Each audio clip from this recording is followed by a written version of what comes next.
विश्वगुरु स्वामी विवेकानंद, जिनका मूल नाम नरेंद्र नाथ दत्त था, भगवान श्री राम के आदर्शों पर उनकी बड़ी ही श्रद्धा थी और इसके साथ ही वे भगवान के नाना प्रकार के चरित्रों से भी बहुत प्रभावित थे, जो कि बचपन में उन्होंने अपनी माता द्वारा सुने थे।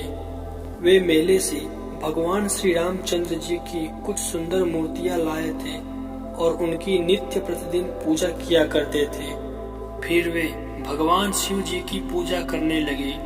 पूजा करते समय वे इतने ध्यान मग्न हो जाते थे कि उन्हें अपनी स्थिति का भी कुछ ज्ञान न रहता था। एक दिन वे कुछ इसी प्रकार ध्यान मग्न थे, तभी वहां कहीं से एक विषधर अर्थात एक नाग आ गया, जो उनके समीप ही रेंगने लगा।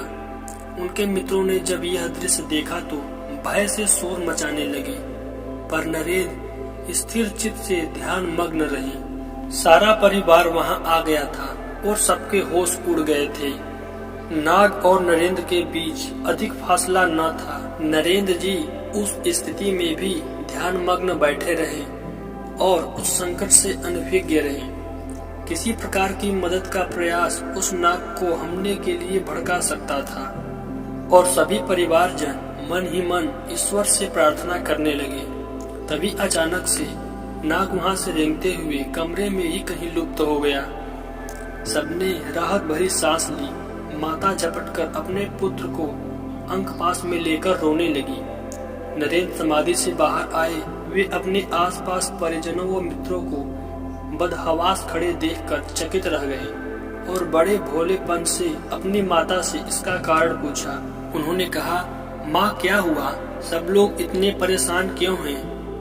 माँ ने बोला, बेटा आज भगवान शिव की बड़ी कृपा हुई जो तुम्हारा जीवन सुरक्षित रहा। एक भयानक नाग तुम्हारे पास आ गया था। तुमने अच्छा किया जो जरा भी हिले डुले नहीं, अन्यथा वह नाग तुम पर झपट सकता था और तुम्हें हानि पहुंचा सकता था।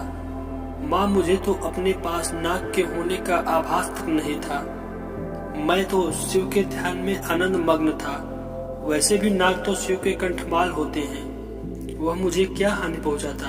नरेंद्र ने सहज स्वरों में कहा और अपनी माँ को शांत कराने लगे। नरेंद्र शिव भक्ति में ऐसे लीन हो जाते थे कि कई बार तो महाप्रभु चैतन्य की भांति आनंद से सरोबार होकर नृत्य करने लगते। ये एक महायोगी के आरंभिक लक्षण थे जो नरेंद्र में बाल्याकाल से ही दिखने लगे थे। माता पिता उनकी ऐसी दशा पर चिंतित हो उठते थे और उन्हें रोकने व समझाने का प्रयास भी करते थे, किंतु नरेंद्र जी के मुख की आभा को देखकर वे कुछ कह न पाते थे और शांत हो जाते थे।